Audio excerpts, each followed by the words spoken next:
Dear Howard Storm, Love Covered Life, all you believe that God is a God of love, that God loves everybody unconditionally, that whosoever shall call, why is it I cannot get someone to listen to this and explain to me? Okay, Howard Storm. Let's go to Howard Storm. Howard Storm, you met the Jesus Christ. You got it inside to track to God, to Jesus Christ.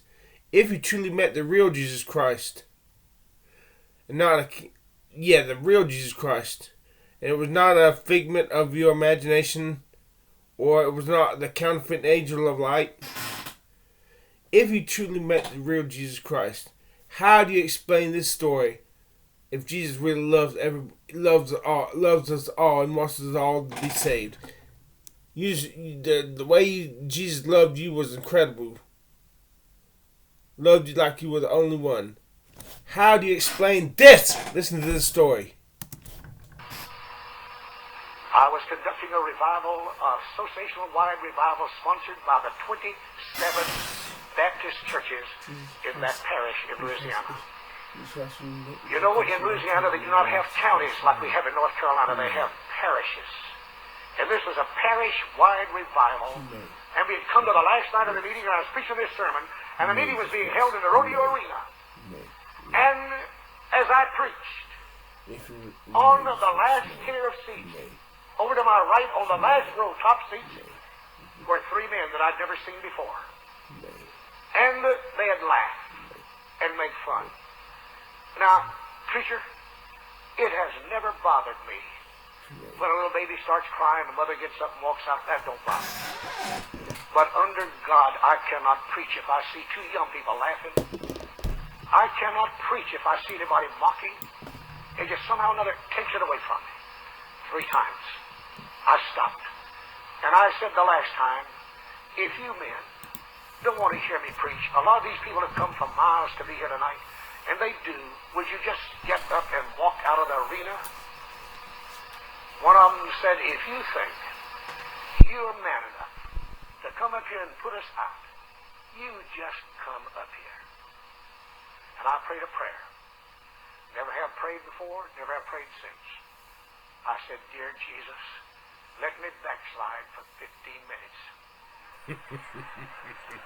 And I promise you, Lord, if you'll let me backslide for 15 minutes, I'll go up there and beat the devil out of all 3 of them. And God said, I didn't call you to fight, I called you to preach. He said, you turn them over to me. And I did. And they continued to mock all the way through the sermon. We had over 400 people to walk down that aisle that night and give their hearts to Jesus Christ. I fully intended to never show them enough attention to address them again. But just as I was ready to pronounce the benediction, my arm came up.